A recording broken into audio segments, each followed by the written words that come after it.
Well, hello friends and welcome back to my channel. I'm Renee. I found this lonely little tomato plant. I don't know how it survived. It was in my greenhouse and it was just screaming, plant me. And I thought, you know what, perfect time to show you how you can grow tomatoes easily, even determinants or indeterminants, in a container. Now the indeterminants, you would want to have a way to hook them to a trellis or stake them somehow, because they'll grow until the frost freezes them, and as well as produce. Where a determinant grows a determined size and puts out a determined amount of fruit. So with this one, this is what we're going to do. I have got this filled with a little bit of compost and some little bit of potting soil, my seed starting soil, just a little bit that I had left over. And then on top of that, we're going to open this bag because it's an organic all-purpose potting soil. Easy peasy. So we're just going to fill the rest of this up with this. It's nice and moist. I'm afraid if I tip the bag, I'll dump more than what I need in there, so I'm just scooping it out.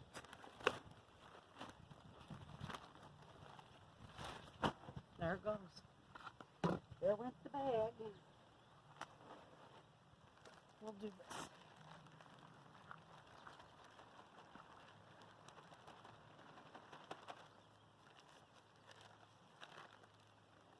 Put that in there.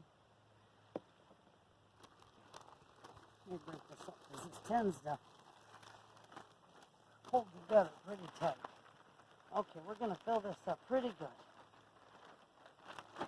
Within at least an inch of the top is what I do. And that's perfect right there. Okay, so now that we got that, I'm just going to go in the middle. I'm going to dig a nice hole. And in that hole, I'm going to throw a nice handful of organic blood meal. Okay, so I'm using organic potting soil, organic blood meal. We're just going to cover that up just a hair, okay? Now we're going to take this little sweet tomato plant that needs lots of love. And you can't see it, but on here there's all these little hairs, and those will all make roots. So we're going to plant this deeply in here. At least up about another 3 to 4 inches. Okay? Give it a good push down. Now we're going to need to put a little bit more of this in here.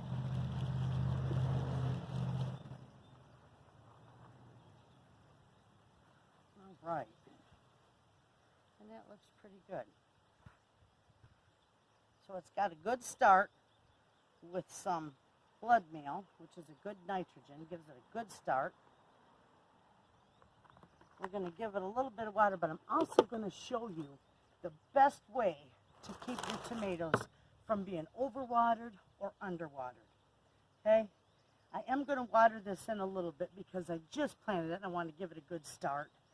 And then you can take this. This is just a plain old oil drain pan.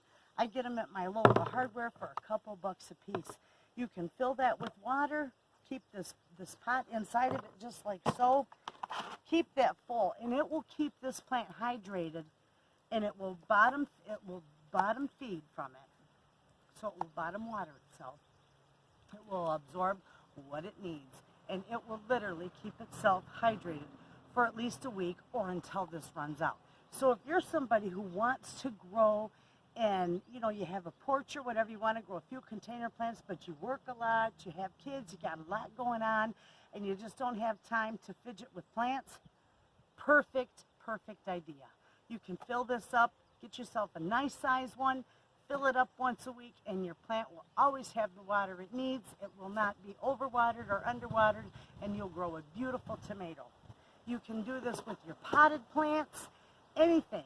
I've got it under several of my potted plants. My potted flowers on my porch, I'll have them, and I just continue to fill them up, and it works fantastic. So let's get this watered in a little bit. I want one. My hose has been out in the sun. Holy cow, the water comes out of there screaming hot.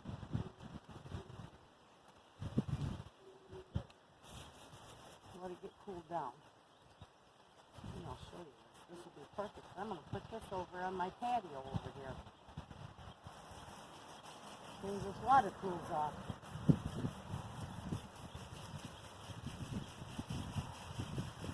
That tomato will grow real good. I believe that's either a sweetie or a cherry tomato. I'm not sure, but it's mine. So if it's a mystery, it's okay.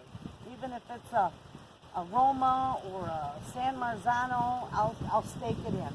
It doesn't matter. All right. We're just gonna give this a little water this in real good. I don't want to beat it up with the water. Look at there. Okay, now we're going to fill this bottom in, just like this. See that? Just like that. Now when I set it down, because it's going to be heavy, so I'll finish filling this bottom pan when I set it over on my porch. And it's that wonderful. It's going to be perfect. Easy way to grow veggies. And you can grow anything in a container, as long as your container can accommodate the size that the plant is going to be. So there you have it, friends. That was just a quick video to show you how you can easily grow a little garden on your porch in containers. And use a self-watering, a simple oil pan or a big dish. You can even put 3 or 4 pots like this into a kiddie pool and keep a few inches of water in it, and it's going to do fantastic. Thanks for watching, and I'll see you soon.